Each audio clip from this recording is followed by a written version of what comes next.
اور کچھ مومنین بیمار ہیں، جس میں محمد گرامی صاحب اور علی گرامی صاحب اور بھی کچھ مومنین نے یہ التماس کی ہے کہ وہ سخت بیمار ہیں، اور میرے والد صاحب بھی اس میں آپ دعا فرمائیں کہ پروردگارہ موسی کاظم علیہ السلام اور بیمار کربلا کے صدقے میں ان سب کو شفائے کاملہ اور عاجلہ مرحمت فرمائے۔ فاتحہ۔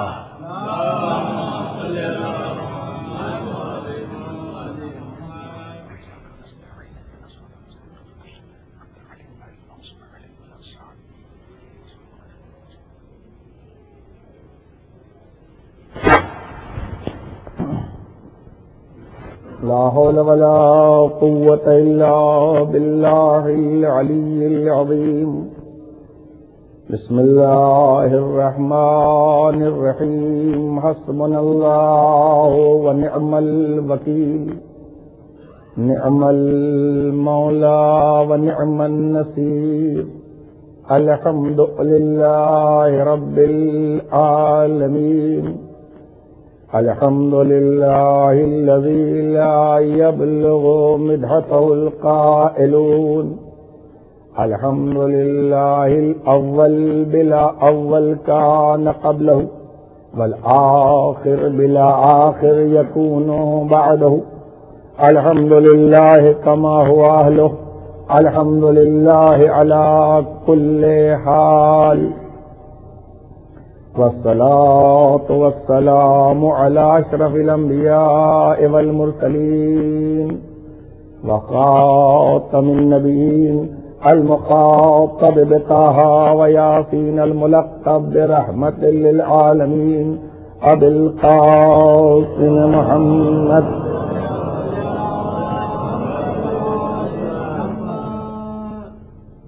وعلى شجاع الغضنفر قاسم طوبى وسحر أبي شبير والشبر ساقي حوض الكوثر علي ابن أبي طالب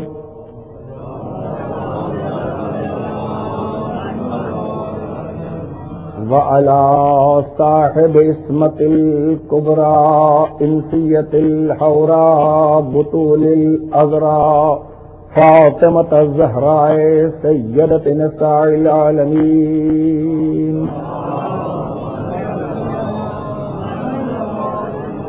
وآله الطيبين الطاهرين المعصومين المظلومين، ولعنة الله على أعدائهم وعلى أعداء أحبائهم وعلى أعداء علمائهم أجمعين من يومنا هذا إلى قيام يوم الدين۔ أما بعد، فقد قال الله سبحانه في محكم كتابه المجيد وقوله الحق: بسم الله الرحمن الرحيم، إنما يريد الله ليذهب عنكم الرجس أهل البيت ويطهركم تطهيرا۔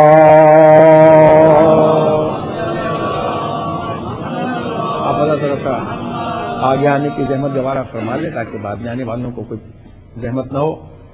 قرآن مجید کے محترم، مقدس اور ناقابل فراموش الفاظ اور وہ ناقابل فراموش کتاب اور وہ ناقابل فروش گھرانہ کہ جس کی شان میں یہ آیت نازل ہوئی ہے، اللہ اس میں اور اسی آیت کی میں مسلسل آپ کی خدمت میں تلاوت کا شرف حاصل کر رہا ہوں کہ جس آیت کو آیت تطہیر کہا جاتا ہے، اس میں اللہ یہ کہتا ہے کہ اہل بیت اللہ کا یہ ارادہ ہے کہ تم سے ہر جنس اور نوع کے رزق کو دور رکھے اور تم کو یوں طاہر رکھے جو حق طہارت ہے۔ یعنی جب کوئی کام کیا جاتا ہے تو ہمیشہ اس کا حق ادا کیا جاتا ہے، کسی صفت کا حق نہیں ادا کیا جاتا، لیکن اس میں اللہ یہ کہہ رہا ہے کہ ہم تمہاری طہارت کا اعلان کر کے تمہارا حق ادا نہیں کر رہے ہیں بلکہ طہارت کا حق ادا کر رہے ہیں۔ اس لیے کہ جو صفتیں ان سے وابستہ ہو جاتی ہیں وہ صفتیں وابستہ ہو جاتی ہیں، وہ صفتیں اپنے اندر چمک اور تقدس پیدا کر لیتی ہیں۔ یعنی طہارت خود باعظمت بنی ہے اہل بیت سے وابستہ ہو کر، یعنی کوئی طہارت کی ڈیفینیشن یہ نہیں ہے کہ طہارت کی ڈیفینیشن یہ ہے اور اہل بیت بھی اس پر پرکھے جائیں گے، بلکہ نجاست اور طہارت کا معیار یہ ہے کہ جو اہل بیت سے نزدیک ہے وہ طاہر ہے، جو دور ہے وہ نجس ہے۔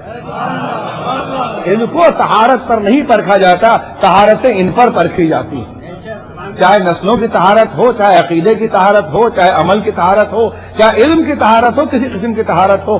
وقت کم ہے اور علم کی رات ہے، اور یہ رات کی مجلسوں کی آخری مجلس ہے، اور کل انشاءاللہ مولانا خطاب کریں گے، لیکن آج کا میرا موضوع صرف ایک مختصر وقت میں کوشش کروں گا آپ کے سامنے واضح کر دوں کہ چونکہ میرے کچھ بزرگوں نے گزارش بھی کی ہے اور بہت سی باتیں میری زبان سے ایسی نکل گئی تھی کہ میں نے کہا تھا کہ اسے پڑھوں گا، لیکن نہ وقت تھا، نہ آپ کے پاس وقت، نہ میرے پاس وقت، اور آپ سب جانتے ہیں کتابوں میں ہے۔ اس میں یہ بھی میں نے کہا تھا کہ آپ کے سامنے رسوم عزاداری کے سلسلے میں کچھ گزارش کروں گا کہ یہ علم کیا ہے، تابوت کیا ہے، تعزیہ کیا ہے، مہندی کیا ہے، فلاں کیا ہے، کیونکہ آج کل کچھ نام نہاد لوگ یہ کہتے ہیں کہ اس میں رکھا کیا ہے، یہ کیا چیزیں آپ قوم کو جاہل بنا رہے ہیں۔ کچھ پڑھے لکھے جاہل، جن کو میں کہتا ہوں ٹائی والے اور سوٹ والے طالبان، یہ سوٹ والے طالبان ہیں، ان کے زیادہ خطرناک ہے۔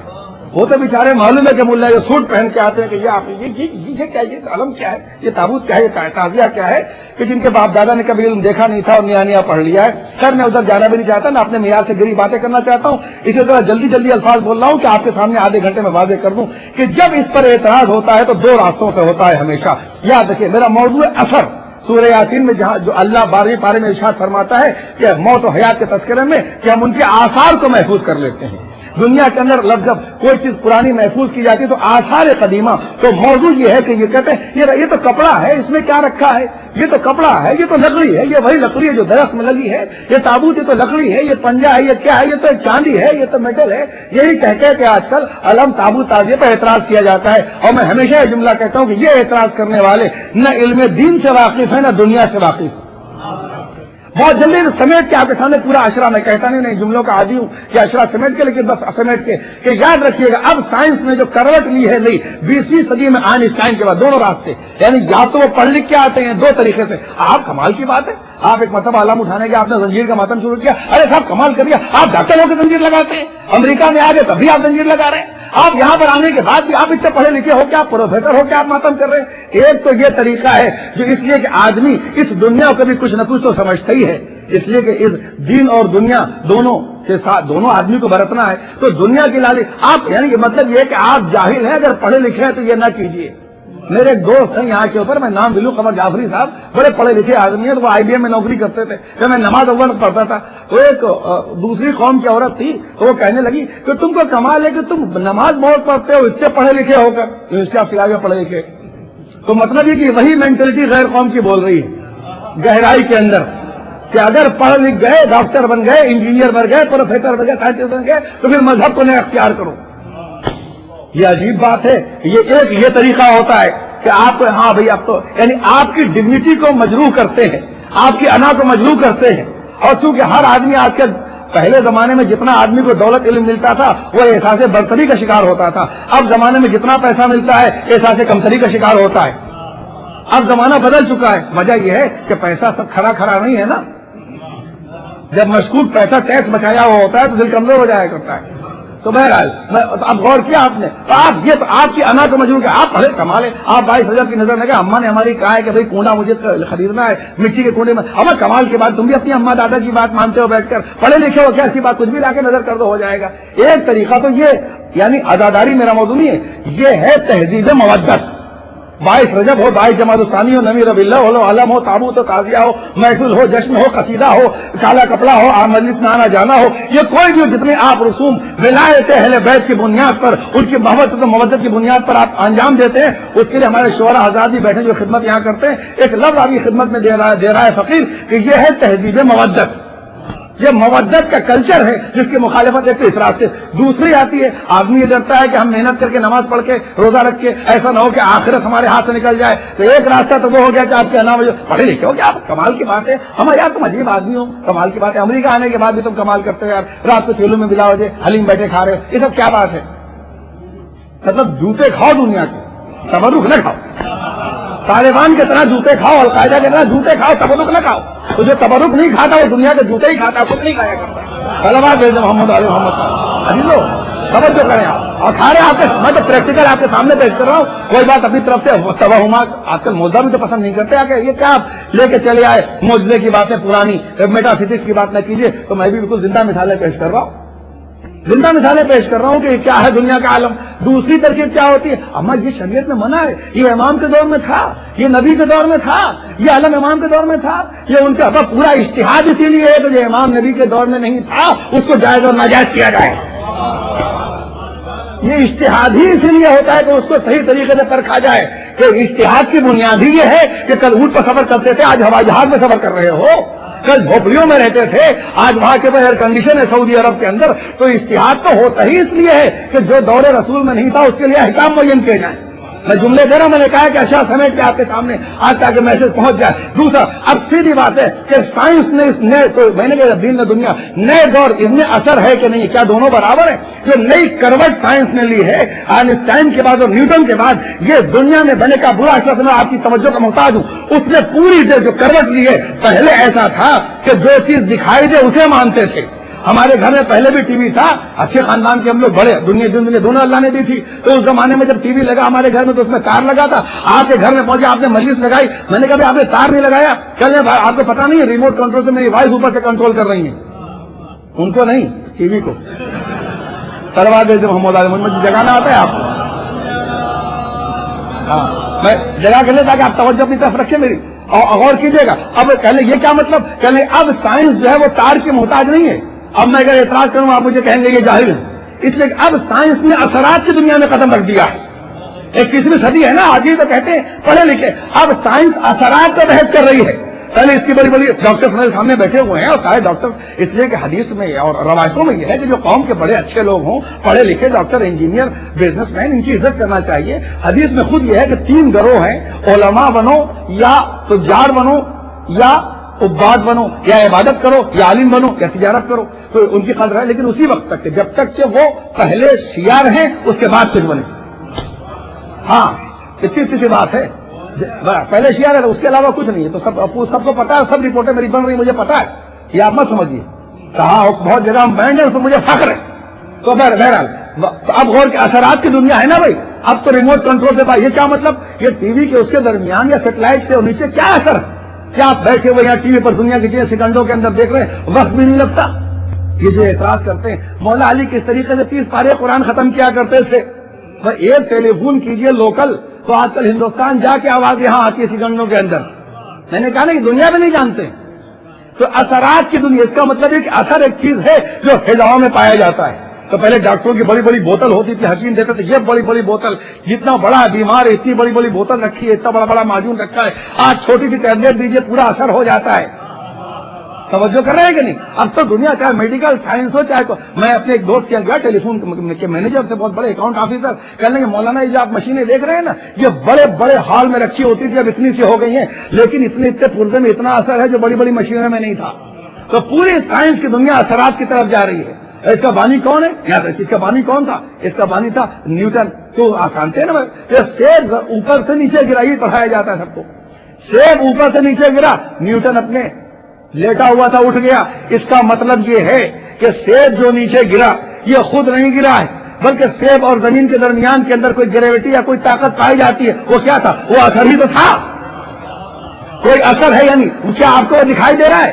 فطرت، شریعت، سائنس، تینوں اعتبار سے آپ تو اب وہ اثرات کی دنیا اتنی چلی کہ آج کل پوری سائنس جو ترقی کرے اثرات پہ۔ کل ہمارے باپ دادا دودھ وغیرہ لیا کرتے تھے، دودھ لیا، دودھ والے سے لے کے پی لیا، ایک ٹھیلے سے پھل خریدا، آپ کے باپ دادا ایسی سے خرید۔ آج آپ جب لیتے ہیں کوئی ایک جوس، اس میں لکھا ہوتا ہے یہ وٹامن اے ہے، اس میں بی ہے، اس میں ڈی ہے، اس میں یہ ہے، اس میں اتنا کولیسٹرول، یہ کیوں لکھا ہوتا ہے؟ کہنے کہ اس کے اثرات لکھے ہوتے ہیں۔ تو کل کی بات اثرات کی نہیں تھی، آج اثرات کی دنیا ہے کہ کیا پیئیں گے تو کیا اثر ہوگا، کہ اس کا اثر وٹامن بی بنائے گا، ڈی بنائے گا، آئرن بنائے گا۔ پوری دنیا تو اثرات کی چل رہی ہے، آپ کو اثر دکھائی نہیں دیتا۔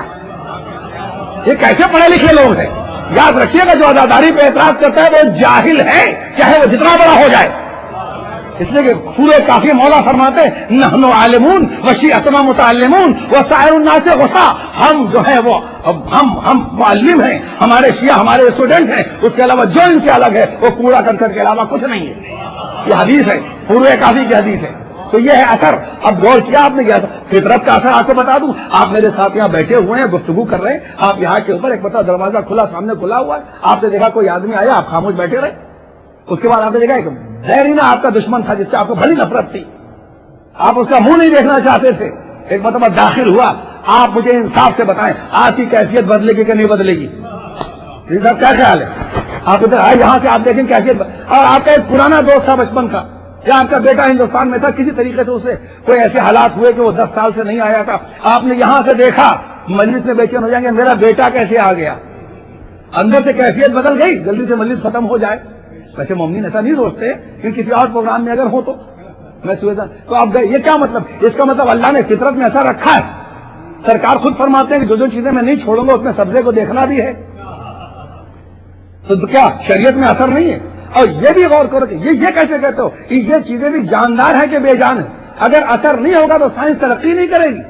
سائنس تو نام ہی چیزوں کے چھپے ہوئے اثرات کو معلوم کرنے کا, چیزوں کے چھپے ہوئے اثرات کو معلوم کرنے کا نام سائنس ہے. تم کہتے ہو عالم تابوت میں کیا رکھا ہوا ہے؟ اس میں اثرات نہیں ہیں, مادی چیزوں میں بھی اثرات ہیں, فطرت میں بھی اثرات ہیں, فطرت میں بھی اثرات ہیں. بھائی آپ نے دیکھا ایکسیڈنٹ ہو گیا تو کل ایکسیڈنٹ ہو گیا, آپ کے بچے بھی گاڑی, خدا اللہ مولا سب کو بچا کے رکھے, کل اس کی بھی گاڑی جو تھی وہ ریڈ تھی, اور ریڈ یہ میرے بچے کی تو گاڑی نہیں ہے. جب دیکھ لیا ایکسیڈنٹ پر مڑ کے یہ کیا مطلب, اور خدا نہ خاصا وہی گاڑی ہوئی, ایک مطلب کیفیت بدل گئی, کب بھول گئے.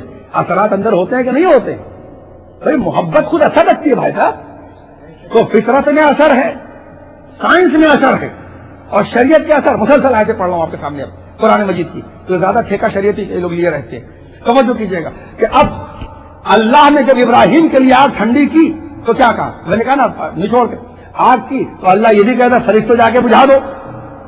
اللہ یہ بھی کہہ سکتا تھا کہ کوئی آدمی کوئی مومن جا کے بجھا دے. مخاطب کسے کیا؟ یا نارو کونی بردن وسلام علی ابراہیم, اے آگ بجھ جا. اس کا مطلب ہے کہ مادی چیزوں کا اللہ سے کوئی ربط ہے؟ توجہ کریے آپ, یہ کون سا دین ہے, کون سا اسلام ہے جو صرف محبت اہل بیت اور ولایت علی ابن ابی طالب کے خلاف پھیلایا جاتا ہے؟ اور یہ کون سا علم ہے دنیا کا؟ سمجھ میں یا نہ روکونی. دیکھیے اس کو اللہ نے اس کو پوری فریکوینسی بتائی, آیت پوری پڑھ رہا ہوں. یا نہ روکونی, اے آگ ہو جا بردن کول ٹھنڈی. لیکن جب اللہ کہتا ٹھنڈی تو اس کا کام تھا اطاعت کرنا. اتنی ٹھنڈی ہوتی کہ اگر جل کے نہیں تو جم کے مر جاتے. تو پھر فوراً اللہ نے کہا نہیں میں تجھے بتا رہا ہوں کہ کتنی اطاعت کرنی ہے. وہ سلامن علی ابراہیم, اے آگ ٹھنڈی ہوتے وقت اس بات کا خیال رکھنا کہ ابراہیم سلامت رہیں. تو پورے ابراہیم آگ کے حوالے کیے جا رہے. اللہ چاہتا آگ سے نکال کے ہی بجا سکتا تھا, اٹھا کے ہی بجا سکتا تھا. آخر ایک نبی کو اٹھایا کہ نہیں اٹھایا؟ ایک نبی کو اٹھایا کہ نہیں جناب عیسیٰ کو؟ یہ بھی وما قتل وما صلبوہ کہا نہیں کہ آگ. اس کا مطلب آگ کو اللہ نے مخاطب کیا, اللہ سے اس سے کوئی ربط ہے, ہر چیز جان رکھتی ہے. اس کے بعد آئیے جب جناب نوح کے لیے پانی ابلا, اور جب اللہ نے عذاب ختم کیا کہا یا ارض, اے زمین پانی کو نکل لے. اس کا مطلب کہ زمین کا بھی ربط اللہ سے ہے. ہر چیز کا کائنات کی میں سمیٹ رہا ہوں. آپ کا صرف دروازہ کھول رہا ہوں, ہزاروں مثالیں, دروازہ کھول کے آپ غور کر لیجیے گا, اپنے گھر پہ جائیے قرآن کھول کے دیکھیے گا. ہر بے جان چیز کا اللہ سے ربط ہے, جانوروں کا ربط ہے. ارے بھائی گائے کا منہ پہلے اٹھا ہوتا تھا گھوڑے کے طریقے سے, اب کیوں جھکا؟ جب جناب موسیٰ کے دور میں سامری نے جب جناب موسیٰ کے دور میں گائے کی عبادت کرائی تو پوری صنف نے شرم کے مارے سر جھکا لیا. کتنا اثر ہوا چاروں طرف, کتنا اثر ہوا. مچھلی سے اللہ نے ذبیحہ کیوں اٹھایا؟ کیونکہ جب فرعون نے اللہ کو تیر مارنے کے لیے تیر پھینکا تھا تو مچھلی اللہ کی وحدانیت کو بچانے کے لیے درمیان میں آئی. اللہ نے وسیلہ بنایا کہ اب اس کا ذبیحہ اٹھا لیا. تو اگر ایک مچھلی اللہ کے کام آ جائے, مت توجہ کرو کون سی ہے, کس گری ہوئی دنیا میں جی رہے ہو. ایک جانور اللہ کے لیے اگر کام آ جائے تو اللہ اس کے لیے احکام بدل دیتا ہے, اور پورا گھرانہ جو اللہ کے نام پہ قربان ہو گیا, پورا گھرانہ جو اللہ کے نام پہ قربان کہا بس اب مچھلی سے اس لیے فرعون کا اس نے میری وحدانیت کے بیچ میں آ گئی. تو جو اللہ کے مذہب ایک مچھلی آ جائے میں صرف پھر کیا کھول رہا ہوں پہ, آپ دیکھیں یہ غور کیا. اب آئیے میں پھر رک جاتا ہوں, یہاں پر بہت مثالیں قرآن کھول لیجیے گا, ایک نہیں دو. جانور کی مثال, بچوں, جناب یوسف کے لیے کس نے گواہی دی؟ بچے نے گواہی دی. اثر نہیں تھا تو کیوں؟ ایک دو ہے, ہزاروں. اور جب جناب یوسف اپنے کر و فر کے ساتھ بادشاہ ہونے کے بعد گزر رہے تھے تو زلیخا جو تھی بڑی ضعیف ہو چکی تھی، بال سفید ہو چکے تھے، چہرے پر جھریاں پڑ چکی تھی، کمر جھک چکی تھی، بدن میں کوئی طاقت بھی نہیں رہ گئی تھی، کنارے بیٹھی ہوئی تھی ایک راستے کے۔ جناب یوسف کا پورا لشکر گزرا، گزرتے گزرتے ایک مرتبہ زلیخا اپنی اس ضعیفی کے باوجود اٹھتی ہے، اور اٹھ کے جب یوسف کا گھوڑا سامنے آتا ہے اس فوج اور کر و فر کے ساتھ بھی، تو یوسف کے گھوڑے کی طرف بڑھتی سامنے آتا ہے، لگام پہ ہاتھ، سنیے کیسے جوانی پلٹی تھی نا، تو آپ سنتے لگام پہ ہاتھ رکھا، کہا یوسف رک جاؤ۔ یوسف نے ایک مرتبہ اسے غور سے دیکھا، کہا ارے محبت کی تو ضعیف ہو گئی ہے، محبت ابھی جوان ہے، لیکن یہ بتا کہ تیری آنکھوں میں روشنی ختم ہو گئی، تو نے اتنا لشکر گزرا، اتنے غلام گزرے، اتنے محافظ گزرے، اتنی سیکورٹی گزری، یہ کیسے پہچانا کہ تیرے سامنے میرا گھوڑا آ گیا، تیری آنکھوں میں تو روشنی نہیں، اتنی دور سے دیکھ لیا۔ کہا یوسف کیسی باتیں کرتے ہو، ہم نے تم سے محبت کی ہے، ہم نے تم سے عشق کیا ہے، ہم نے تم سے سچا پیار کیا ہے، اس لیے ہم کو پتا ہے کہ اس میں کیا اثر ہوتا ہے۔ اتنے گھوڑے تو گزرے، جب وہ گھوڑے اپنے قدم کو زمین پر مارتے تھے تو ان کے گھوڑوں کی ٹاپوں کی آوازیں میرے کان سے آتی تھی، اس کان پر اس کان سے نکل جاتی تھی، لیکن جیسے ایک گھوڑا ایسا آیا کہ جب اس نے زمین پر ٹاپ ماری تو ایسا معلوم ہوا کہ میرا دل بے چین ہوا، وہ زمین پر ٹاپ نہیں، میرے دل پہ ٹاپ رکھ رہا تھا، میں سمجھ گئی وہ آ گیا جس سے میں محبت کرتی ہوں، یہ یوسف کے علاوہ کوئی اور گھوڑا نہیں ہو سکتا۔ میں تو غور کیجیے گا، یوسف سے محبت کی تھی، گھوڑے سے نہیں کی تھی،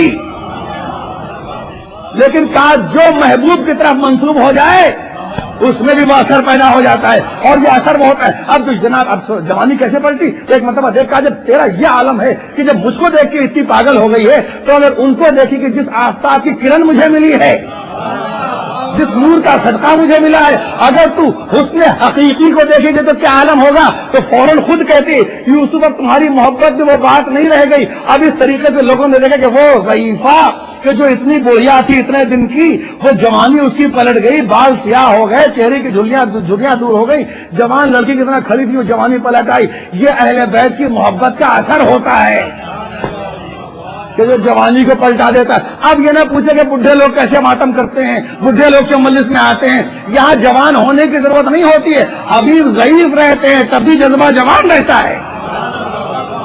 صلوات دیجیے محمد علیہ وسلم۔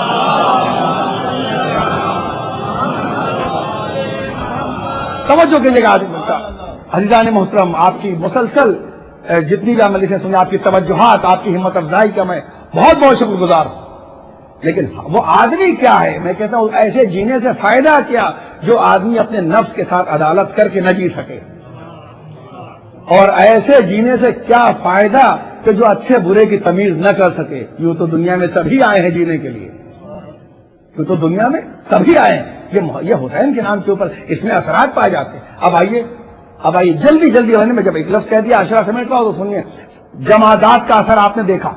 سرکار دو عالم جب خطبہ دیتے تو یہ ممبر نہیں تھا، اس کا کوئی وجود نہیں تھا ممبر کا، ایک کھجور کا درخت تھا۔ یہ جو میں واقعہ بیان کر رہا ہوں یہ سیرت النبی پر سب سے بڑی جو پاکستان میں چند برس پہلے کانفرنس ہوئی تھی سعودی عرب کی طرف سے، اس میں جو سیرت پر عربی میں کتاب مبارک پور کے ایک عالم نے لکھی ہے جس کو فرسٹ انعام ملا ہے، کہ اردو کے ترجمے یہاں بھی تمام آپ کو اہل سنت کی تمام کتابوں کی دکان پر ملتے ہیں، اردو میں انگریزی میں ہر زبان میں ہے، پڑھ لیجیے گا۔ اس میں بھی یہ واقعہ لکھا ہے، یعنی جو وہابیوں کے سب سے بڑے آرگنائزیشن ہے ان سب نے اسے چھاپا ہے، ادھر میں نہیں، تو آپ پڑھ لیجیے، واقعہ لکھا ہے اور ہر جگہ ہے موجود، پھر اس میں بھی ہے۔ تو ایک مرتبہ جب سرکار خطبہ دینے اٹھے تو ایک کھجور کا درخت تھا جسے ٹیک لگا کر آپ خطبہ دیا کرتے تھے، لیکن ایسا ہوا کہ جب ممبر کا حکم آیا تو آپ ہٹ گئے، اور جب ہٹ گئے جب کوئی گزرتا اس درخت سے دردناک رونے کی آواز آتی، سرکار نے منع کیا تب بھی چپ نہ ہوا، سرکار کی جدائی پہ رو رہا تھا۔ یہ واقعہ سب اہل سنت 73 فقہ میں ہے نا۔ آخر اگر مادیات میں اثر نہیں ہے، وہ بتا رہا تھا کہ تم نباتات سے بدتر ہو اگر فراق معصوم پہ نہیں روتے۔ جب پیغمبر نے اس سے وعدہ کیا، پوری بات، جب پیغمبر نے یہ وعدہ کیا کہ میں تجھے جنت کے درختوں میں سے ایک درخت بنا رہا ہوں، تب جا کے چپ ہوا ہے۔ معلوم ہوا کہ فراق پر رونا جنت دلاتا ہے سرکار کی زبان سے۔ ہم اگر درخت روئے تو اس کو سرکار کی جدائی کے بعد جنت ملتی ہے، ہمیں کیسے وہ حسین پر رونے سے جنت کیسے ملے گی؟ صلوات بھیجیں محمد علیہ وسلم۔ ایک بات بہت جلدی یہ تو جمادات کی مثال، نباتات کی مثال ہو گئی۔ جمادات کی عام ہے کہ ہاتھوں، جمادات کی مثال آپ جانتے ہیں، پھر میں ذرا اوپر چلا جاؤں۔ بس فوراً اشرف المخلوق کا نباتات کی مثال سن لیجیے، جمادات کی، سوری معاف کیجیے گا، جب ابراہیم نے کعبہ بنایا تو جب کعبہ بن رہا تھا، مثلا یہ بلڈنگ بنی، جب آج دیوار بنائیں گے تو آدمی ایک قد چھوٹا ہے، دیوار اونچی ہے، تو آج کل تو مشینیں ہیں، پہلے زمانے میں لکڑی لگتی تھی، سیڑھی لگتی تھی، اب مشینیں اتنی اوپر ہوتی، دیوار ہوتی ہے. کعبے کے ساتھ ایسا نہیں ہوا تھا. دیکھو کعبے کی دیوار بہت اونچی ہے. ابراہیم بنا رہے تھے پتھر پہ کھڑے ہو کے، اسماعیل یوں اینٹ دیتے تھے اور اس کے بعد وہ رکھتے تھے. جتنی دیوار اونچی ہوتی تھی پتھر خود بخود اوپر ہو جاتا تھا. ابراہیم اوپر تھے، اسماعیل چھوٹے سے تھے. وہ جب جھکتے تھے اینٹ لینے کے لیے پتھر خود بخود نیچے آ جاتا تھا. یہ تو آپ نے تاریخ پڑھی ہے نا بھائی، آپ کے سامنے ہے نا. یہ تو کوئی اپنی طرف سے نہیں پڑھ رہا ہوں. کیا آپ کہیں گے جذبات میں؟ یہ کوئی زنجیر کما کا ماتم تو نہیں ہے آپ کے جذبات میں مار رہے ہیں بھائی. یہ تو سیدھی سیدھی بات ہو رہی ہے آپ کے سامنے، تاریخ اٹھاتے تھے. اب یہ معلوم ہو گیا اللہ نے اس پتھر کو مقدس قرار دیا کہ جو نبی کے قدموں سے وابستہ ہو کے نشیب و فراز انبیاء کو سمجھنے لگے وہ پتھر بھی قابل احترام ہو جایا کرتا ہے. اور شاید اس بات کی طرف اشارہ بھی ہو کہ اگر کل پتھر کی دیوار کسی کے احترام میں دو ٹکڑے ہو جائے اور دو حصوں میں تقسیم ہو جائے تو تعجب نہ کرنا، پتھر بھی معصوم کا شعور رکھتا ہے. ابراہیم کے دور سے تمہیں بتایا جا رہا ہے.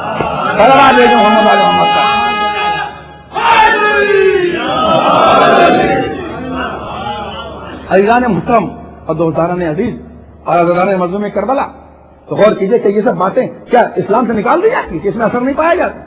مادہ چیز نہیں ہے یہ، عزاداری کے رسوم نہیں ہے، یہ ہے مناسک عزاداری. دوسرا فقرہ تحریر. مناسک کہتے ہیں قربانی دینے والوں کی یاد کو قائم کرنا.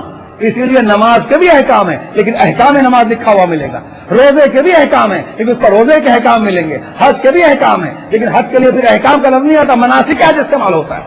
یہ کیوں؟ اس لیے کہ اس میں قربانی کی یاد منائی جاتی ہے. کہ یہ علم، تابوت، تعزیہ، اٹھنا بیٹھنا، ماتم، تبرک، یہ سب چیزیں کیا معلوم ہے؟ لفظ لیتے جائیے بطور تحفہ مناسک عزاداری.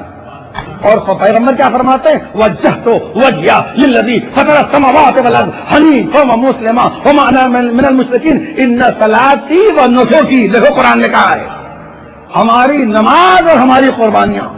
نسک کے الگ الگ المجد معنی ہے، یہ بہت تشریح طلب ہے. ایک ترجمہ قرآن نے کیا، نسکی و مماتی و محیایا للہ رب العالمین، کہ ہمارے نسک، ہماری موت، ہماری حیات، یہ اس کو نماز سے پہلے تکبیر کے وقت پڑھنا سنت ہے اس آیت کا کہ ان صلاتی و نسکی و محیایا و مماتی للہ رب العالمین، کہ ہمارا سب کچھ، ان صلاتی ہماری نماز، و نسکی ہمارے مناسک، و مماتی ہماری موت، محیایا مماتی زندگی اور موت. دیکھیے یاد رکھیے گا، چاہے وہ تبرک ہو اور چاہے وہ تابوت ہو اور چاہے وہ ہاتھ کا ماتم ہو اور چاہے وہ علم ہو اور چاہے وہ تعزیہ ہو اور چاہے وہ مہندی ہو، یہ ہو گیا مناسک کے اندر. اور زنجیر کا ماتم اور قما کا ماتم محیایا مماتی للہ رب العالمین کا اعلان کیا جاتا ہے.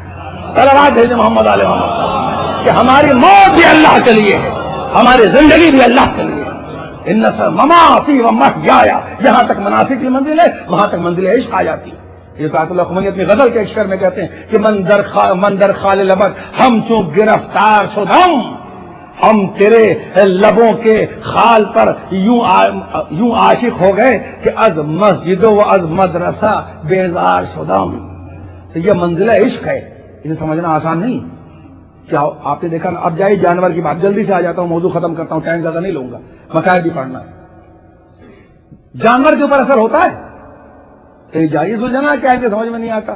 میں کہتا ہوں بھائی گھوڑے کو عربی میں کہتے ہیں فرس، اور فرس اس لیے کہتے ہیں کہ اس میں عقل کا عنصر پایا جاتا ہے. میں نے آپ سے کہا ہے میں ہر قسم کی کتاب پڑھنے کا عادی ہوں، گھوڑے پہ مل جائے، کسی اور چیز سے مل جائے. تو فرس کہتے ہیں فریس، فراست کہتے ہیں ذہانت کو، کیونکہ اس میں ذہانت پائی جاتی ہے، اشارات سمجھتا ہے، بات سمجھتا ہے، اس لیے عرب اسے فریس کہتے ہیں. اسی لیے روایتوں میں یہ ہے کہ گھوڑے کی پیشانی پر ہاتھ پھیرو ایمان تازہ ہوتا ہے، یہ تو آپ کو پتا ہے. تو فرق کیونکہ اس کی عقل ہوتی ہے. تو جب ذوالجناح پر لوگ اعتراض کرنے لگے تو میں نے کہا بھائی یہ گھوڑے کی بات ہے، گدھوں کے سمجھ میں کبھی نہیں آئے. صلوات ہے جو محمد علیہ.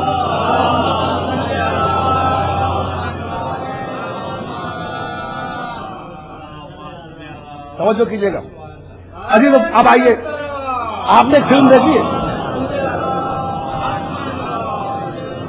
ایک بہت مشہور فلم میسج کہتے ہیں اسے، وہ آپ کو صرف سمجھانے کے لیے کہہ رہا ہوں. آج کل میسج فلم ہے تو اسلامی فلم کہلاتی ہے نا.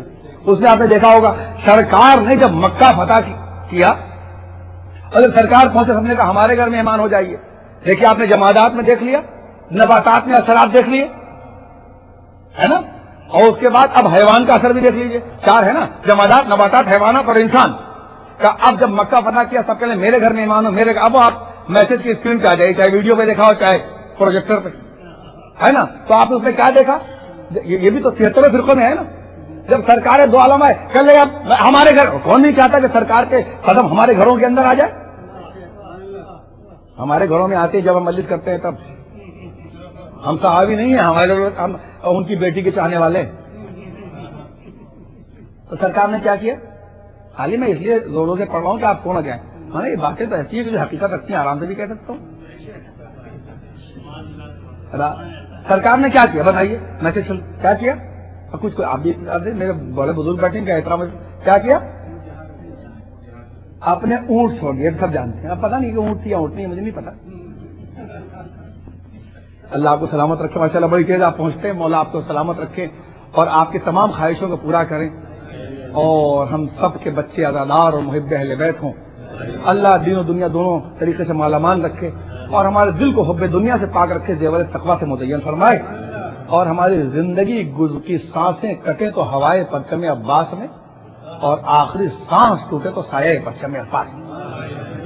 میں یہاں پر بات آگے بیچ میں تو اپنے والد کی 4 مصرے پڑھ دیتا ہوں کہ میرے والد کے, چونکہ اللہ نے ایک معجزہ دکھایا کل ان کی صحت کے لیے, میں نے آپ سے دعا کی گزارش کی تھی, آپ کا شکر گزار ہوں کہ دل دھڑکتا ہے تو ماتم کی صدا آتی ہے, دل دھڑکتا ہے تو ماتم کی صدا آتی ہے, اور سانس لیتا ہوں تو جنت کی ہوا آتی ہے. دل دھڑکتا ہے تو ماتم کی صدا آتی ہے, اور سانس لیتا ہوں تو جنت کی ہوا آتی ہے. قبر میں بولے ملک کیا تو اٹھاتا تھا علم, تیری میت سے ہمیں بوئے وفا آتی ہے. صلوات دے جو محمد علیہ.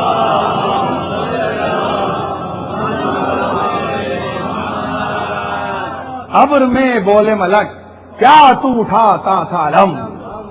کبھی انشاءاللہ اللہ نے موقع دیا کہیے گا تو پورے علم پر آپ کو اسی رخ سے آپ کے سامنے کچھ گزارشات کر دوں گا.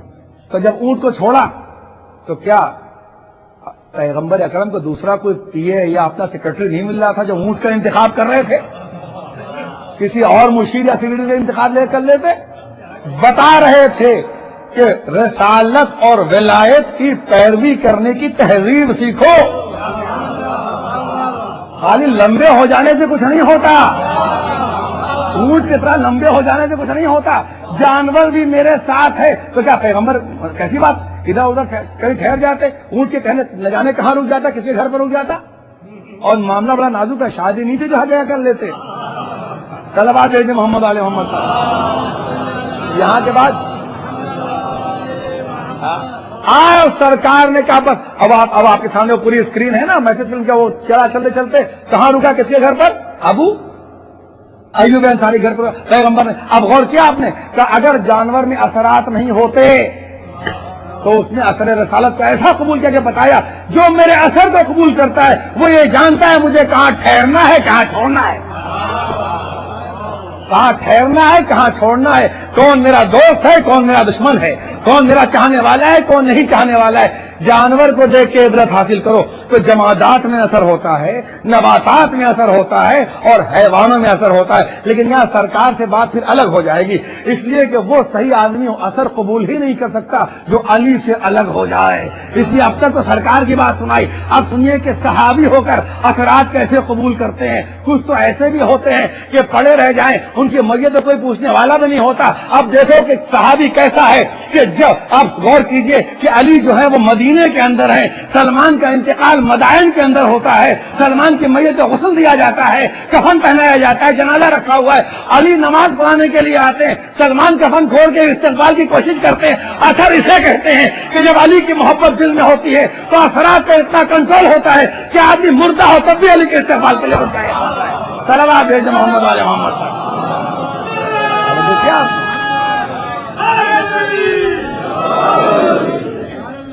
ابھی کوئی اثر نہیں تھا, یہ اثر نہیں تھا, ہزاروں اثرات ہیں. دنیا پوری اثرات میں، تو آپ سورہ یاسین میں پڑھ لیجئے گا، کل شیء احصیناہ، ان کے پہلے کیا آئے تھے، ہم ان کے آثار کو جمع کرتے ہیں. پوری سائنس آج کل ہر چیز کو سمیٹ کے اثرات کے اوپر تحقیق کر رہی ہے.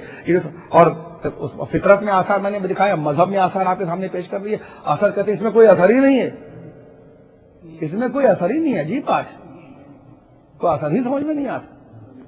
بھائی سب سے بڑا دنیا کا اثر جو ہے وہ محبت کا اثر ہے. حدیث ہے، حدیث پڑھ رہا ہوں، حل الدین الا الحب، کیا دین محبت کے علاوہ کوئی اور چیز بھی ہے؟ کیا دین محبت کے علاوہ بھی کوئی اور چیز ہے؟ آج کل یہ بھی کہا جاتا ہے نماز پڑھیے، الصلاۃ عمود الدین، نماز دین کا ستون ہے. دیکھیے عمود کہتے ہیں کہ جو آپ کے سامنے پلر لگائے نہیں، پہلے پلر بنا، آج کل پلر پہ بلڈنگ چل رہی ہے، اس کو کہتے ہیں عمود.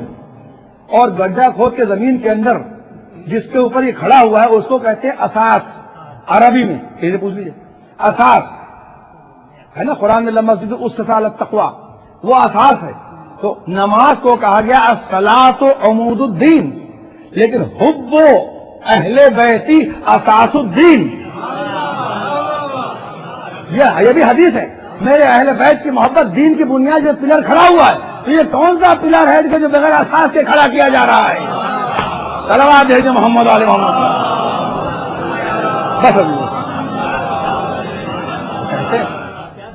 بلکہ انسان آج کل سائنس نے یہ بھی تحقیق کر لی ہے کہ انسان جو کچھ بھی حرکت انجام دیتا ہے اس کا اندر ایک اثر مرتب ہوتا ہے. اور یہی اثر تو ہے کہ جو باہر نکل کے آئے گا. ان کو سمجھ نہیں آتا اس میں کیا ہے، اس میں کیا ہے، اس میں کیا ہے، اس میں کیا. ابھی کچھ نہیں، ابھی کچھ نہیں. اب سنیے آپ کہ اس میں جان دیں، اس لیے کہ اب ذرا سا تھوڑی دیر کے لیے، 1-2 منٹ کے لیے ذرا میں آپ کو ایک حکم جو آتا ہے. بھئی آپ دیکھیے، یہ کوئی یہ نہیں کہتا یہ حرام ہے، یہ تو ابھی ایک نیا حرام پن شروع ہوا ہے. یہ حرام نہیں، یہ حرام پن. تو بہت اصطلاح سنبھال کے کہہ رہا ہوں، یہ نئی اصطلاح آپ کو دے رہا ہوں. سنیے آپ، چلے کیا یہ دیکھیے، شریعت جب آپ بالغ ہو جائیں، کوئی بالغ ہو، میں بھی بالغ ہوا، اس دن کے بعد سے اللہ کا ایک ویڈیو کیمرہ ہے جو آپ کے سامنے لگ جاتا ہے. یہ آ گیا بس. جس دن سے بالغ ہوئے ایک ویڈیو کیمرہ لگا ہوا ہے، فلم بنتی، شریعت کے نام پہ میں چل رہا ہوں، فلم بنتی. وہ فلم میں ہماری فوٹوز ہیں، وہ فرشتوں کے پاس 5 ڈیسک ہیں. ہاں جی، فقہی احکام سنبھال کے آپ پوچھ لیجیے. پرسوں کوئی آپ کو میں توجہ مسائل دیکھ کے بتاؤں گا، میرے کو بےعزتی نہیں محسوس کرتا ہے. 5 ڈیسک ہیں، ذرا سے پیچھے والے آگے آ جائیں، جب ہمارے پاس ہو وہ 5. اور آپ چاہے ایک آنکھ بند کریں اور کھولیں. یہ تو میں نے بہت بڑی بات کہہ دی. اللہ ہم سب کو تقوی کی توفیق عطا فرمائے. گانے کی آواز آ رہی ہے پیچھے سے، آپ نے رجحان ادھر کر لیا خالی، وہ بھی نوٹ ہو گیا کہ آپ ادھر دماغ لگا کر اس کو مزہ لینے کی نیت سے سننے لگے. گانے کا گھر میں نہیں لائے، ریڈیو لائے، ٹی وی لائے، نہ کچھ لائے. باہر سے آواز آ رہی تھی روڈ پر سے دوسرے کے گھر پہ، آپ نے اسے مزہ لے کے جھومنا شروع کر دیا. سو اندر اندر مزہ لینے لگے. گناہ نوٹ ہوا، فلم بن گئی اللہ کے پاس. حساب دیکھتے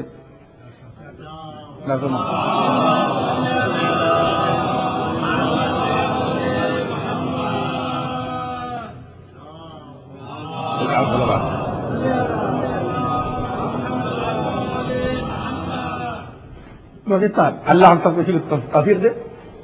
وہ 5 خانے ہیں جس میں بے اعتراض کرنے والے ہیں، اعتراض کریں کوئی بھی، اس کو ویسی بات نہیں کہ میں آپ سے بڑے سکون سے پڑھنے کا آدمی ہوں.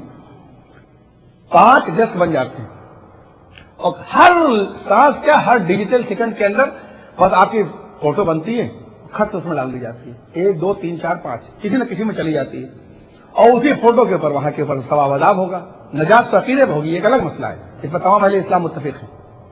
وہ 5 ڈیسک کے نام بتا دوں آپ کو، بہت مشہور ہے، پہلے بچپن میں پڑھا جاتے ہیں.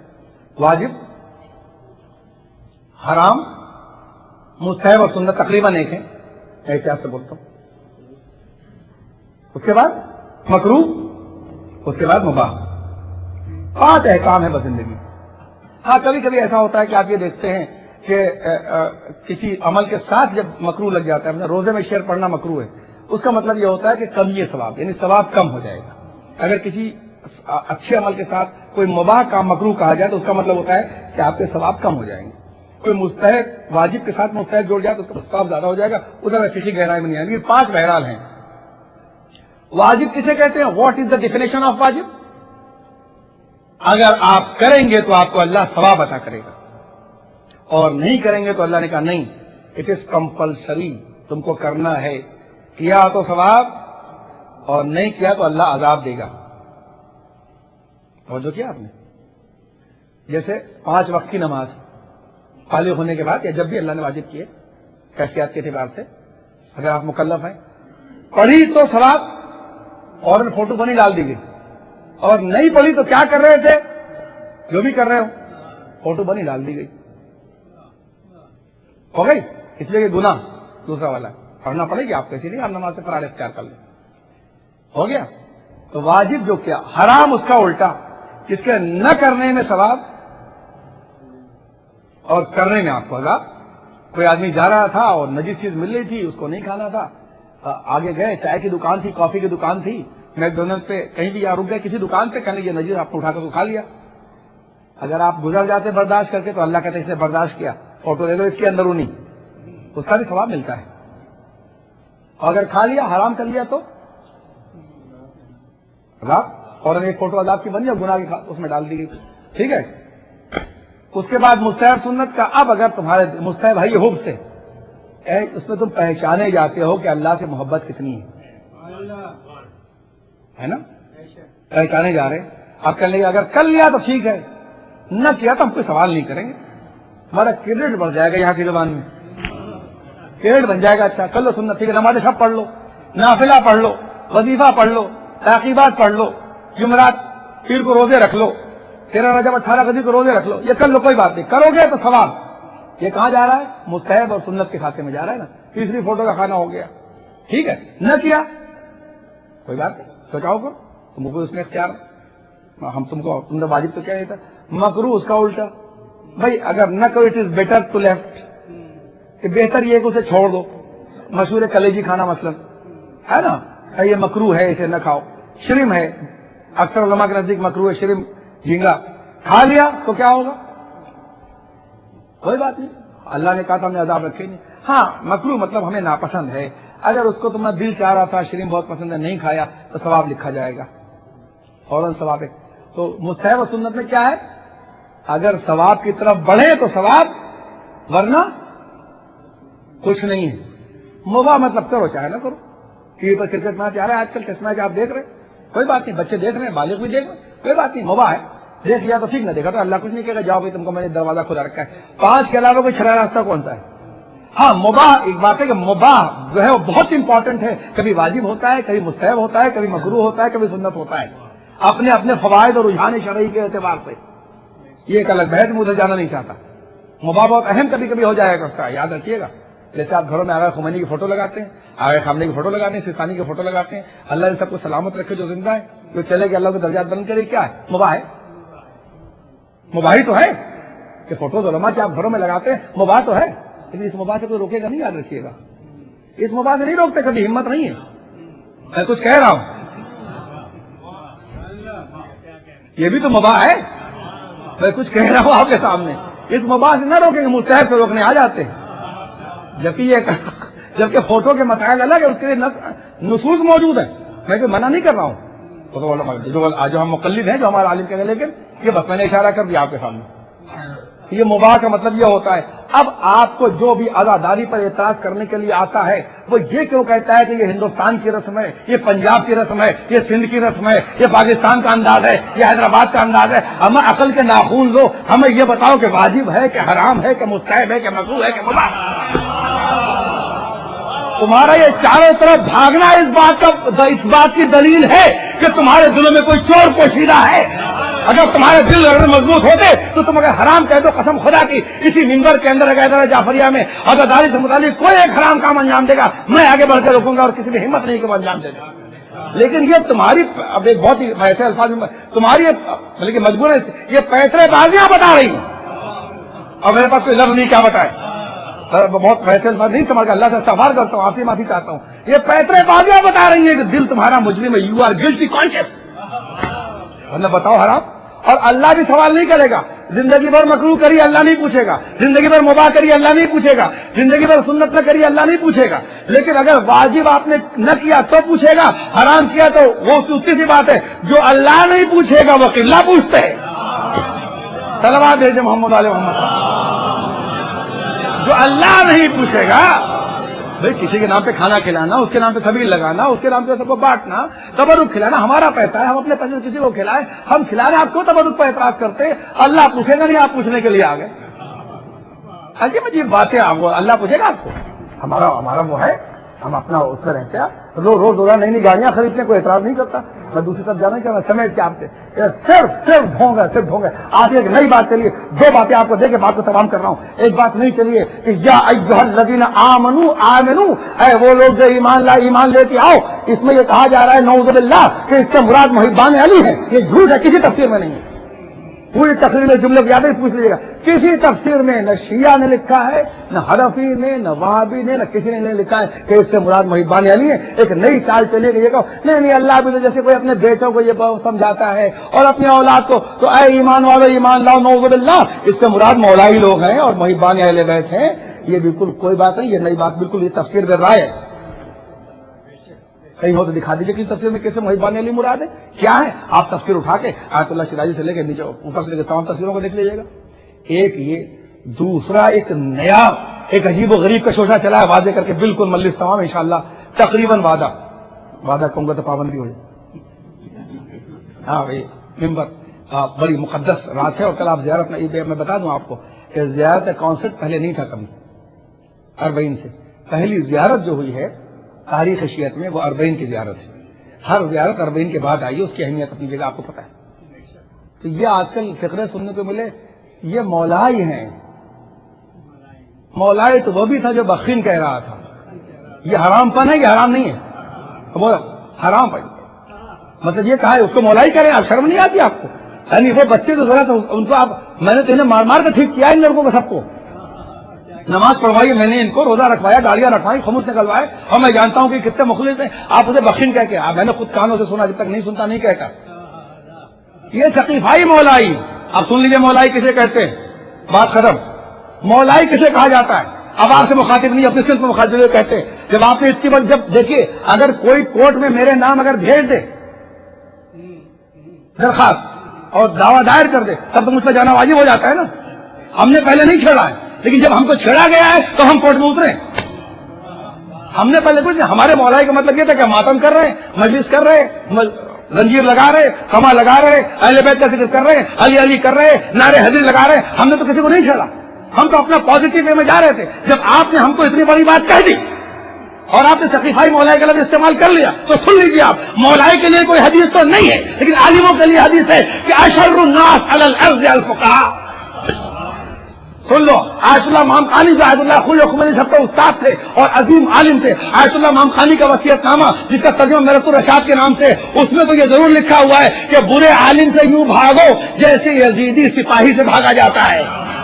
حوالے ہے، سنو اور اسے پڑھیے، اس کا ترجمہ کیجیے. گھر گھر میں آیت اللہ امام خانی کعبہ سرا کا ترجمہ میرت الرشاد نام سے عربی میں بھی ہے اور فارسی میں بھی ہے اور اردو میں بھی ہے. علامہ جوادی کعبہ سرا نے اس کا ترجمہ کیا ہے. زندگی کے ہر رخ کے لیے عجیب زندگی ساز وصیت نامہ ہے، اس کو آپ لائیے پڑھیے، اس میں یہ موجود ہے. تو سنیے، مولائیوں کے لیے کوئی حدیث نہیں ہے، قبلاؤں کے لیے حدیث ہے. بات کریے جب اتنی بڑی بات ہمیں کہی جائے گی. اور دشمن فاطمہ کی مثال میں ایک مثال تو یہ ہو گئی. اب آپ ڈیفینیشن سے سنیے اور بات کو تمام کر رہا ہوں کہ کسے کہتے ہیں مولائی. What is Molai? اب میں بتا رہا ہوں. بھائی مجھ پہ اعتراض ہو تو میں جواب نہیں دوں گا. آپ مجھے کہ مولانا آپ نے نماز نہیں پڑھی تو میں تو جواب دوں گا. آپ نے مجھ پہ الزام رکھا ہے تو یہ کیا ہے؟ یہ ایک ہے شیعت میں سب سے مشکل علم جو ہے وہ ہے علم کلام. فقہ سے بھی جو مشکل علم ہے وہ ہے علم کلام، جس کو علم اصول دین بھی کہتے ہیں. یعنی نبوت، امامت، قیامت، عصمت، اس پہ جو بحثیں ہوتی ہیں یہ سب سے زیادہ مشکل ہے. تو آپ بھی جانتے ہیں کہ دنیا کا، کائنات کا سب سے مشکل علم ہے. اس میں ایک بہت اس میں بھی امپورٹنٹ مسئلہ ہے شیعت کا، بقائد لطف لام توف ہے. یہ لوگ یہ بھی کہتے ہیں یہ تو ذاکر نہ کے جاہلانہ تقریر کر دیتے ہیں. ہاں یہ تو جاہل ہے بیچارے، کیا پتا. تو آؤ نہ کر دم ہے، مردوں کی طرح آؤ. اور صحابہ بن لادن کی طرح ہم غاروں میں بھاگنے والے نہیں ہیں. ہم اس کے ماننے والے. کربلا اس نے شروع ہی اسی سے کی تھی دربار کے اندر کہ یہ باتیں برسر میدان ہوتی ہیں. ولید اگر بیعت مانگنا ہے تو میدان، یہ نہیں کہتا کہ میں بیعت نہیں کروں گا. توجہ کیجیے گا، مولا نہیں کرتا کروں گا میں کروں گا، بات کا مسئلہ ہے، تیرا ماننے کا انداز غلط ہے۔ دارالعلمانہ کے اندھیرے میں یہ باتیں نہیں ہوتی، میدانوں میں باتیں ہوا کرتی ہیں۔ اب سمجھے کہ سڑکوں پر جلوس کیوں نکلتا ہے؟ یہ غدیر اور کربلا کے ماننے والے ہیں جو بات کرتے ہیں میدانوں کے اندر کیا کرتے، کمروں میں کوئی بات نہیں کیا کرتے۔ صلوات ہے محمد علیہ محمد۔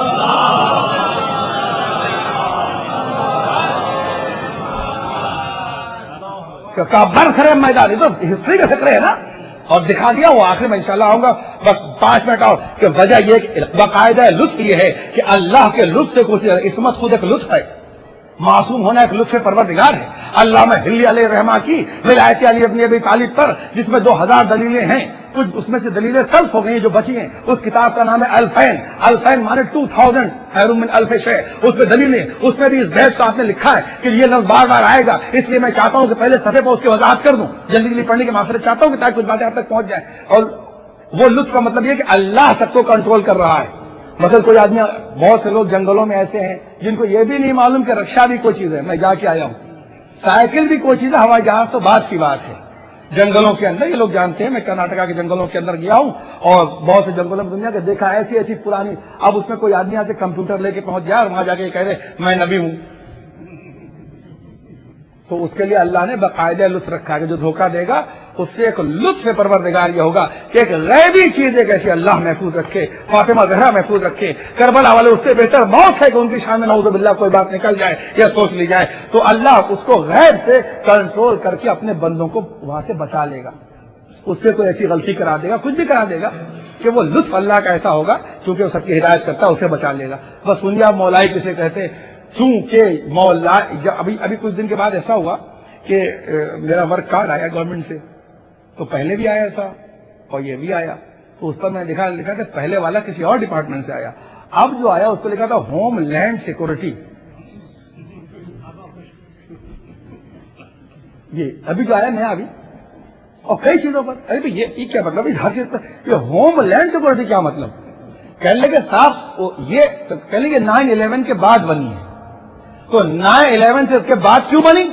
اس لیے کہ باہر تو حملہ ہوتا تھا، کیونکہ اب ہمارے ملک میں آ کے کسی نے ہماری شہریت اور گرین کارڈ لے کے ہمارے ملک کو برباد کیا ہے، تو اب ہم یہ نہیں چاہتے کہ آئندہ ہمارا ملک بربادی کی طرف جائے، اس لیے ساری چیزیں ہوم لینڈ سیکورٹی کے حوالے کی گئی ہیں۔ یہ مولائی نہیں ہے، یہ اہل بیت کی ہوم لینڈ سیکورٹی ہے جو عالم کو چیک کرتی ہے، ذاکروں کو چیک کرتی ہے، نواخانوں کو چیک کرتی ہے، مبلغوں کو چیک کرتی ہے، اہتماماتوں کو چیک کرتی ہے، باقاعدہ لطف پروردگار جو چیک کرتا ہے کہ یو آر کریکٹ اور not correct, you are correct اور کریکٹ، سوری، اس کو کہتے یہ نہیں، یاداداری جو ہے یہ ایک ہوم لینڈ سیکورٹی بھی ہے اہل بیت کی، توجہ، تاکہ ایسا نہیں کہ جو چاہے کہہ کے چلے جائے۔ اب وہ یہ دیکھتی قبلہ کہاں پہن کے، انہوں نے کہا امام حسین پیاسے نہیں تھے، کہتی ہے گیٹ آؤٹ، انہوں نے کہا 3 دن کی پیاس نہیں تھے، گیٹ آؤٹ، کہا غسل کیا تھا، کہا گیٹ آؤٹ، کہا عالم نجاست میں علم چھوٹ سکتے، کہا گیٹ آؤٹ، تم نے کہا کہ تابوت کی کوئی اہمیت ہے، گیٹ آؤٹ۔ تو اب جو آدمی آ کے اہل بیت کے سامنے گستاخی کرتا ہے، باقاعدہ لطف پروردگار وہ بتائی جو فاطمہ زہرا یہ چیک کر کے بتا دیتی ہے کون صحیح ہے کون غلط۔ صلوات دے محمد علیہ محمد۔ ختم کیا میں نے اپنا بیان کو، اتنی جلدی اتنا بڑا جملہ ہم نہیں پڑھ، ہم کوئی غصے میں نہیں پڑھ رہے، بات سیدھی ہے، کرے کو سیدھی سیدھی بات ہے۔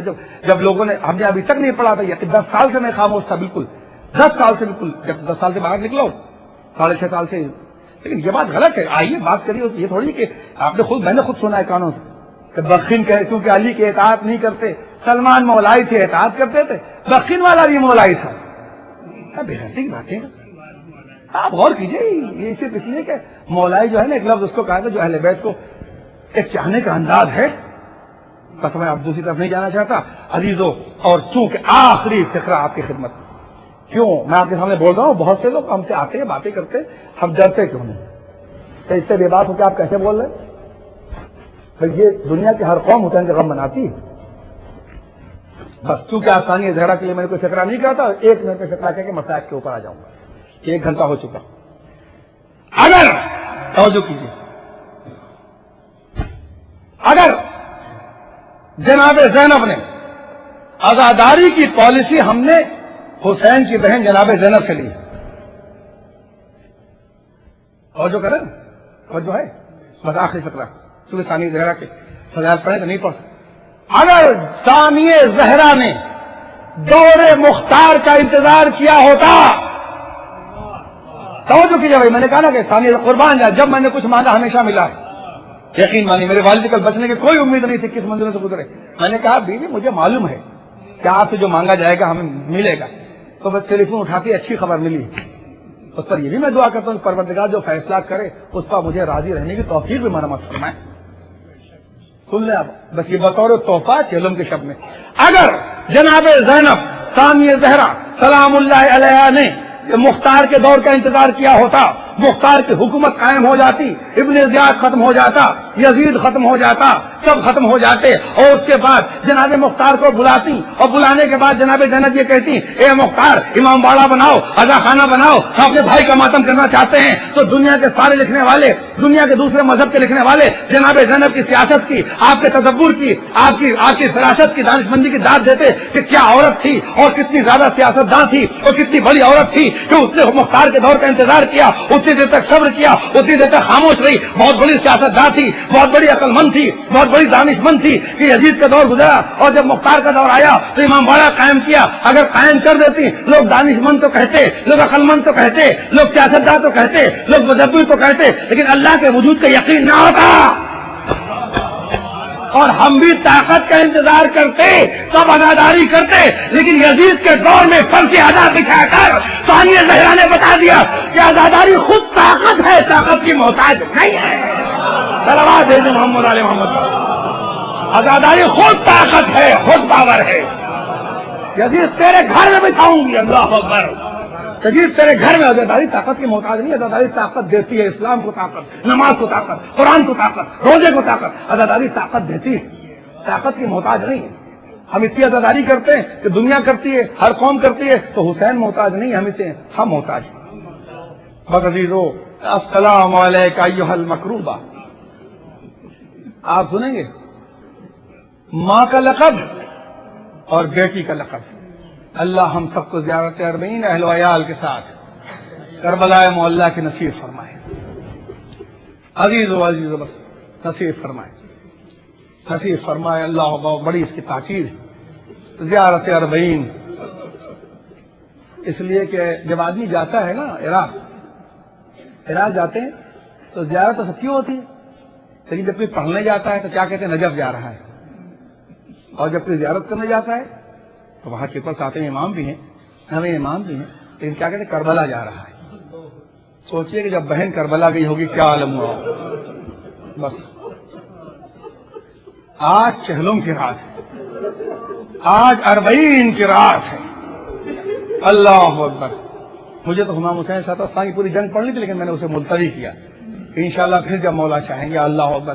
اس لیے کہ جناب سیدہ کا ایک لقب جب میں پڑھتا ہوں، معصوم عالم کا ایک لقب پڑھتا ہوں، تو ایک مرتبہ دل رونے لگتا ہے. جہاں آپ کا لقب انسیہ ہورا ہے، جہاں آپ کا لقب زکیہ ہے، جہاں آپ کا لقب طاہرہ ہے، جہاں آپ کا لقب بطول الازرا ہے، جہاں تمام القاب آپ کے ہیں. عزیزوں، ان القاب کے اندر ایک لقب یہ بھی ملتا ہے باقیت العین. بکا کے معنی رونے کے ہوتے ہیں، اور آنکھ کے معنی، عین کے معنی آنکھ کے ہوتے ہیں. یعنی باقیت العین لقب پڑ گیا تھا، یعنی ایک ایسی عورت کو کہتے ہیں جو آپ سے بات کرے پھر رونے لگے، اور ہر وقت آنکھوں سے ایسا معلوم ہو کہ اس کی آنکھوں سے آنسو. اسی لیے روایتیں، یہ جو ہمارے عزادار یہاں پر پٹی باندھتے ہیں نا اپنے ماتھے کے اوپر، اپنے سر پر، اس کی تاریخ بھی سن لیں. یہ جناب فاطمہ کی سیرت ہے، اس لیے کہ آپ کی سوانح حیات میں یہ ملتا ہے کہ بعد رسول آپ کے سر میں درد رہنے لگتا تھا، آپ سوز پٹی ہمیشہ باندھے رہتی تھی، اور اس کے بعد اپنے آنچل سے آنسو پوچھا کرتی تھی. صبح علیہ مصائب لو انہا صبت علیہ میں سیدنا بابا آپ کے پاس بڑی اذیتیں دی گئیں. اور جناب زینب کا جب لقب میں دیکھتا ہوں، اللہ اکبر، ام المصائب، مصائب کا مرکز، اور بہت سے ہیں. یا سنیں گے آپ کیا لقب ہے جناب زینب کا. آپ تو عالم غیر علماء بھی سنتے ہیں نا. ایک لقب اول مکروبہ ایھا المضروبہ، کہ جس کو اتنا مارا گیا تھا ازیانوں سے کہ اس کی پشت دکھا کے اللہ اکبر قید خانے کے اندر بہن کو یہ بہن ایسی چاہنے والی بھائی کو بہن، اللہ اکبر، اللہ ہر بھائی بہن کو خیریت سے رکھے، تمہاری اولادوں کو خیریت سے رکھے، ہمارے گھروں کے اندر ہمیشہ حسین کی ذکر، علی کا ذکر کا شور برپا رہے۔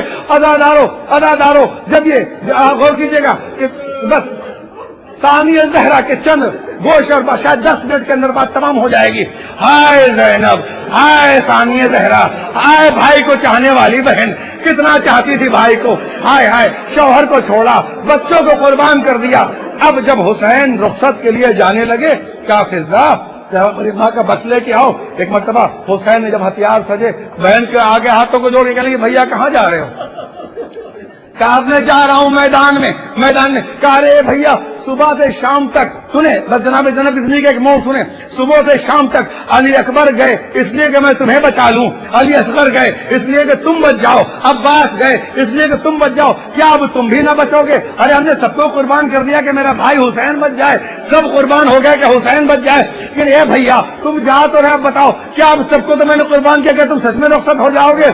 سچ میں رخصت ہو جاؤ گے؟ حسین سے اور گفتگو ہوئی۔ ایک مرتبہ جب زینب گفتگو کر رہی تھی بھائی سے، ایک مرتبہ ایک فکرہ کا، بھیا یہ بتاؤ کیا اب تمہارے بچنے کا کوئی راستہ نہیں ہے؟ اس لیے کہ روایتوں میں یہ ملتا ہے کہ حسین کی رخصت سے پہلے زینب کو غش بغش آتے تھے، حسین آ کے اٹھاتے تھے، لیکن رخصت حسین کے بعد ایک مرتبہ مرتے دم تک غش نہیں آیا۔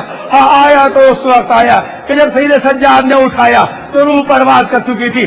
ازادارو، اربعین کے ازادارو، میرے مولا کے ازادارو، حسین کے چاہنے والوں، ایک مرتبہ زینب نے ہاتھ جوڑا، بھیا کیا تمہارے بچنے کی کوئی سبیل نہیں ہے؟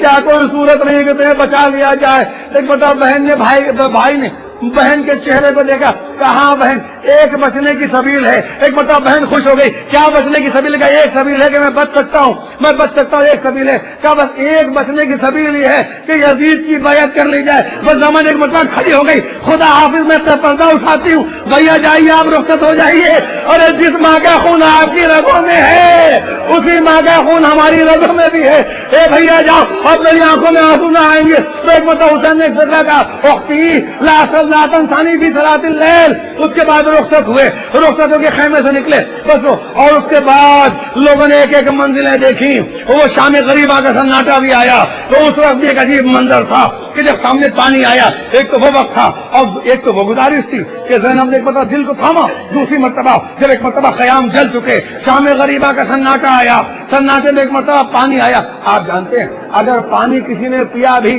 پانی جو اہل بیت کے جو کربلا کے بعد پینے والے اہل بیت میں بچنے والے اہل بیت کے گھر والوں نے جو پانی پیا ہے تو پانی اس لیے نہیں پیا تھا کہ اپنے لیے، کیونکہ شریعت میں جو ہے وہ خودکشی منع ہے، جینا ضروری تھا اس لیے پیا تھا، ورنہ کیا جب ام لیلا کے سامنے پانی آتا ہوگا، علی اکبر کا چہرہ نظر نہ آتا ہوگا، جب آپ کے سامنے پانی آتا ہوگا ننا کا پھول نظر نہ آتا ہوگا، زینب کے سامنے جب پانی آتا ہوگا کیا اپنا بھائی یاد نہ آتا ہوگا؟ ارے کون کیسے پانی پی لیتا؟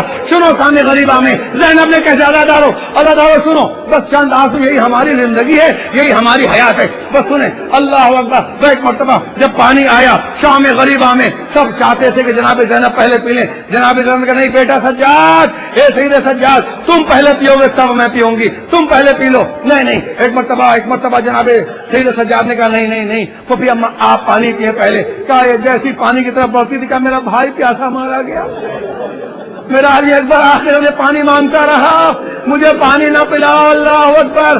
لیکن جب بڑا ہوتے اصرار کیا تو ایک مرتبہ سید سجاد نے جناب زینب نے سے کہا، اے پھوپھی اماں کیا آپ پانی نہ پیئیں گی؟ کہا بیٹا میں بالکل نہ پیوں گی، میرا دل نہیں کہتا، میں کیسے پانی پی لوں، ساری لاشیں پڑی ہوئی ہیں۔ تو ایک مرتبہ کہا اچھا، تو ایک مرتبہ سر اٹھا کے دونوں انگلیوں کی طرف دیکھیے، اب جو سید سجاد نے انگلیاں اٹھائی، جناب زینب نے کیا دیکھا؟ حبیب کھڑے ہیں، زہیر کھڑے ہیں، علی اکبر کھڑے ہیں، عباس کھڑے ہیں، قاسم کھڑے ہیں، حسین آگے ہیں، رسول خدا پانی جامع کوثر لے کر حسین کی طرف بڑھانا چاہتے ہیں اور تمام اصحاب کو دے رہے ہیں۔ سب کہتے ہیں جب تک حسین نہ پیئیں گے ہم نہیں پیئیں گے، جب تک حسین نہ پیئیں گے ہم نہیں پیئیں گے، اور حسین ہاتھوں کو جوڑ کے نانا میری بہن زینب پیاسی ہے، ذرا زمین کی طرف دیکھیں، جب تک میری بہن نہ پیے گی میں پانی نہ پیوں گی۔ ایک مرتبہ زینب نے پانی اٹھایا، اے میرے ماجائے بڑے پیاسے ہو، آئے حسین کی پیاس، زینب نے کیسے پانی اترا، اللہ اکبر۔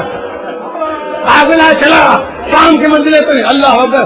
جب میں یہ لفظ پڑھتا ہوں کون سے لفظ؟ اللہ آپ سب کو نظر بس سے محفوظ رکھے. ماشاء اللہ آپ نے بڑے جوش و خروش سے شرکت کی ہے. اللہ سب کو نظر بس سے محفوظ رکھے. آپ نے پوری عزاداری میں دیکھ رہا ہوں 5 دن سے آپ کو, اور دل میں شرمندگی محسوس کر رہا ہوں کہ کاش میں بھی ایک عزادار ہو جاؤں. اللہ اکبر. بس غور کریں آپ غور کریں جناب زینب. اللہ اکبر کہ جب چلی ایک راستے سے گزرتی ہوئی چلی, شام و کوفہ کے بازار سے چلی. جب میں یہ لفظ پڑھتا ہوں دل چاہتا ہے کہ خودکشی کر لوں یا جان دے دوں. اللہ اکبر.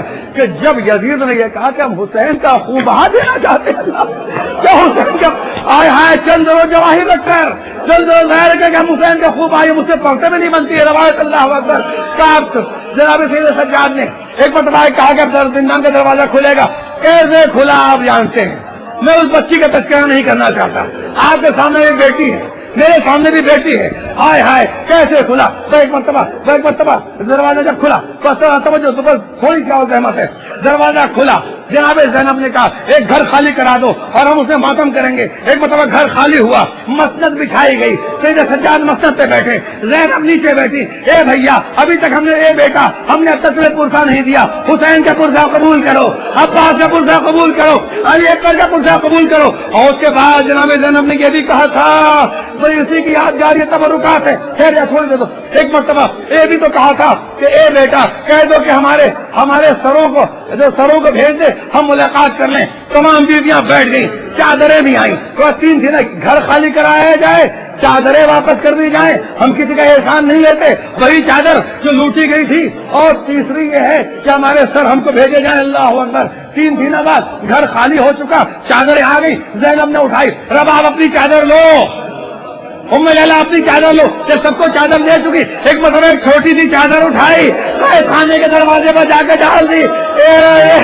اے روزانہ پرندوں کو دیکھ کر کہنے والی, اے بھوپی اماں یہ پرندے کہاں جاتے ہیں؟ جب میں کہتی تھی یہ اپنے اپنے آشیانوں کو جاتے. ارے میری بیٹی میری چاند یہ کہا کرتی تھی نا کہ جانوروں کو بھی گھر ہوتا ہے, کیا یتیموں کو گھر نصیب نہیں ہوتا؟ عزیزو یہاں 2 غم ہوتے ہیں, ایک تو رخصت حسین, ایک رخصت اعلیٰ. اللہ اکبر. تو ایک مرتبہ اس چادر کو لیا, آئی محمل میں جب بیٹھ کے چلی, شام کی عورتیں آئیں سیاہ نقاب ڈالے ہوئے, چاروں طرف شام کی عورتوں کا مجمع. اب فاتح شام جا رہے. اللہ اکبر.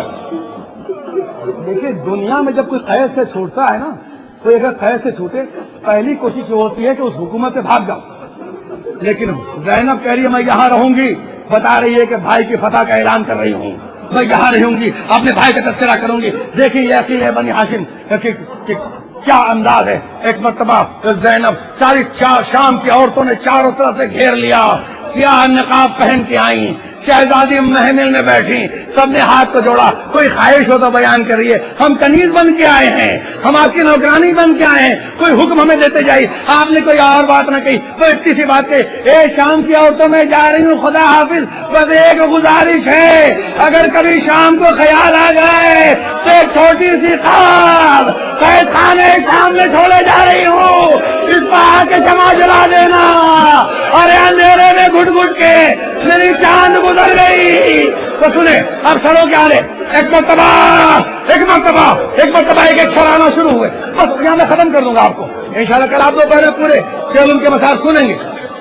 ایک مرتبہ ہائے حسین, ہائے زینب, ہائے عباس, بادشاہ, واہ مصیبت.